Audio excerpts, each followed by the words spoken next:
So good evening students.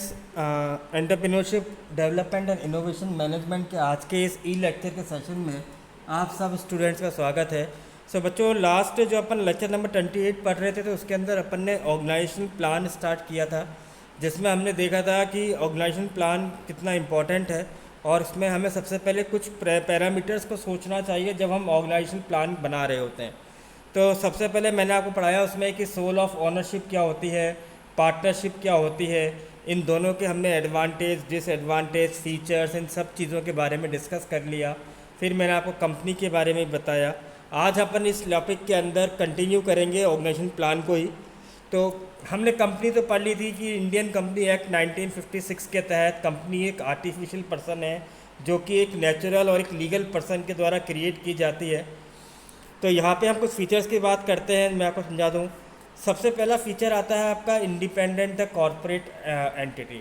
देखिए, company एक association हो सकती है, कंपनी एक कॉरपोरेशन हो सकती है, कंपनी एक पार्टनरशिप फर्म हो सकती है, एक प्रोप्राइटर फर्म हो सकती है, क्योंकि कानून की दृष्टि में या by law it is registered, क्योंकि ये इंडियन कंपनी एक्ट के अंदर क्या हुई है, सर्टिफाइड और रजिस्टर्ड हुई है। तो ये कोई भी हो सकती है, एक इंडिविजुअल पर्सन भी कंपनी हो सकती है क्योंकि वो एक आर्टिफिशियल पर्सन है। ऐसे ही क्योंकि इस कंपनी का क्या है, एक लीगल एंटिटी है, और लीगल एंटिटी है तो यहाँ पे कई तरीके के एग्रीमेंट्स भी किए जाएंगे, कॉन्ट्रैक्ट्स भी किए जाएंगे, कुछ ऑब्लिगेशंस होंगे जो बाय लीगली उसको फुलफ़िल करने पड़ेंगे, कुछ डेब्ट्स होंगे वो भी इनको रिकवर या रीपे करने पड़ेंगे। तो इसमें कोई कंपनी है तो हम यहाँ पे उसको लीगल चीज़ें देख रहे हैं। तो लीगल केसेस हैं तो कोई पर्सन इस पर स्यू भी कर सकता है, कोई कंपनी किसी अदर पर्सन पे केस कर सकती है। तो हर इस कंपनी के अलग अलग राइट है। तो हमने इसलिए कहा कि कंपनी एक इंडिविजुअल एंटिटी है जो हर एक वो काम कर सकती है जो एक पर्सन कर सकता है, बस बोल नहीं सकती। Then limited liability. Limited liability का मतलब क्या है कि इसके अंदर क्योंकि लार्ज नंबर ऑफ इन्वेस्टर्स की रिक्वायरमेंट रहती है, तो यहाँ पे जो लाइबिलिटी है वो रीपे करने की है किसको, मेंबर्स को नहीं है। क्योंकि मेंबर्स की लाइबिलिटी तो लिमिटेड है, किस लिए, क्योंकि जिन्होंने जितने रुपए के शेयर्स खरीदे। अगर मान लीजिए मेरी एक कंपनी है जो कि मार्केट में पब्लिक लिस्टेड कंपनी है और मेरे पास मेरे यहाँ जो है 100 शेयर होल्डर्स हैं जिनके पास मेरी कंपनी के 100 शेयर्स हैं। तो इस तरीके से अगर मुझे उनको रीपेमेंट करना है अपने मेंबर्स को, तो मैं उनको हर एक पर्सन को 100 शेयर के हिसाब से ही तो उनको पेमेंट करूँगा।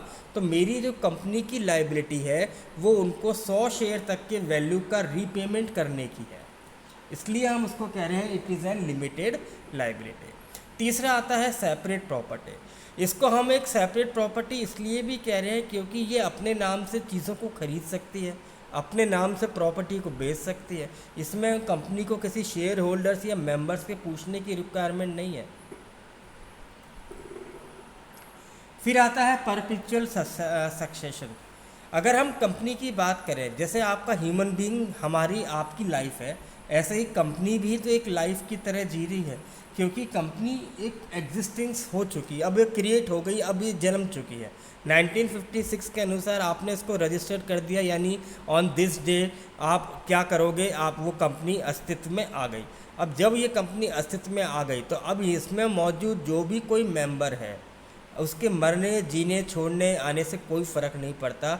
वो कंपनी तब तक चलती रहेगी जब तक इस कंपनी में कोई भी एक मेंबर जो है वो लाइव है। तो ये एक ह्यूमन बीइंग की तरह कंपनी अपना जीवन या अपनी लाइवलीहुड जो है स्पेंड करती है। Then transferable shares. हर कंपनी अपने शेयर होल्डर्स को शेयर इशू करती है और according to the article of association जो भी उस कंपनी के नियम्स या वो हैं पॉलिसीज़ या नॉर्म्स, उसके अकॉर्डिंग वो क्या कर सकती हैं, वो अपने ट्रांसफ़र ऑफ शेयर्स कर सकती है। देन आता है कॉमन सेल। देखिए कंपनी, जैसे मैंने कहा, ये बोल नहीं सकती, बट कंपनी फिर भी अपनी प्रेजेंस हर जगह दिखाती है। तो कंपनी जो अपनी प्रेजेंस है ना, वो अपनी स्टैम्प यानी सील के थ्रू सबको समझाती है। एक कागज़ पे यदि आपने साइन किए बट उस पर यदि किसी कंपनी का ऑथोराइजेशन नहीं है तो वो कंपनी क्या स्टेटमेंट नहीं माना जाता। तो इसलिए कंपनी अगर कोई चीज़ क्लेम कर रही है, कोई चीज़ खरीद रही है, कोई चीज़ बेच रही है, जहाँ पे company is an main person, तो वहाँ पे कंपनी की सील का होना मस्ट बताया गया है।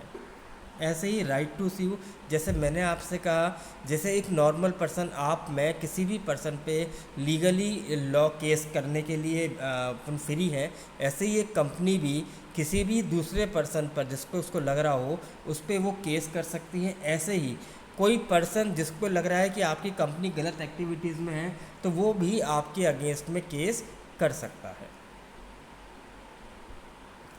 देन आती है कंपनीज कितने प्रकार की होती हैं। देखिए कंपनी दो प्रकार की होती हैं, प्राइवेट और पब्लिक कंपनी। तो private company according to section 3/1(3) के अनुसार, इंडियन कंपनी एक्ट 1957 के अनुसार कंपनी के अंदर कुछ आर्टिकल ऑफ एसोसिएशन बताए गए हैं। जैसे कि कंपनी के अंदर जो मैक्सिमम नंबर ऑफ मेंबर्स की संख्या है वह है 50, बट शायद मेरे ख्याल से 2013 के नियम के अनुसार अब वो जो मैक्सिमम नंबर कर दी वो कर दी है 200। ऐसे ही आपके यहाँ जो अगर कोई प्राइवेट कंपनी है और जो उसके मेंबर्स हैं वो अपने शेयर्स को ईज़िली ट्रांसफ़र नहीं कर सकते, है ना, वो विदाउट परमिशन नहीं कर सकते, या फिर यूँ कहें कि किसी भी पब्लिक कंपनी को आप अपने ट्रांसफ़र ऑफ शेयर्स नहीं कर सकते। ऐसे ही अगर आपकी कोई प्राइवेट कंपनी है तो आप किसी भी पब्लिक लिमिटेड कंपनी से या फिर पब्लिक से, जनरल पब्लिक से आप कैपिटल का अरेंजमेंट नहीं कर सकते अगर आप प्राइवेट कंपनी हैं तो यहाँ पे देखिए कि दो या दो से ज़्यादा लोग जो कि कॉमन शेयर होल्डिंग को शेयर कर रहे होते हैं, है ना, वहाँ पे कोई एक मेंबर है वो सिंगल मेंबर कहलाता है। तो according to section 12 company act, तो मिनिमम नंबर ऑफ मेंबर्स किसी भी प्राइवेट कंपनी में कितने होने चाहिए, वो होने चाहिए 2, क्योंकि प्राइवेट कंपनी का जो अस्तित्व आ रहा है वो दो या दो से ज़्यादा लोगों के एक साथ जुड़ने पर ही आता है। इसलिए जो minimum number of members private company में होने चाहिए वो कितने होने चाहिए, 2। यदि हम इस कंपनी के फीचर्स की बात करें, जैसे मैंने आपको बताया प्राइवेट कंपनी अपने आपके जो ट्रांसफ़र ऑफ शेयर्स है उसको रोकती है, क्योंकि यहाँ पे वो क्या कह रहा है कि आप फ्रीली अपने शेयर्स को ट्रांसफ़र नहीं कर सकते, किसको, पब्लिक कंपनीज को, है ना। तो यहाँ पे हम क्या देख रहे हैं कि जो शेयर होल्डर्स होते हैं ना प्राइवेट कंपनी के, वो चाहते हैं कि हम अपने शेयर्स किसी और को बेच दें। तो वो सबसे पहले क्या करते हैं, वो एग्जिस्टिंग मेंबर्स को बोलते हैं कि आप मेरी कंपनी के, अपनी इस कंपनी के शेयर्स को ले लीजिए, और उस वक्त वो जो प्राइस होते हैं वो डायरेक्टर्स तय करते हैं कि किस प्राइस पे आपको आपके इन शेयर होल्डर्स के पैसे, जो शेयर्स हैं, वो आप खरीद सकते हैं। दूसरी चीज़, जो नंबर ऑफ़ मेंबर्स मैंने आपको बताया, मैक्सिमम 50 और मिनिमम 2।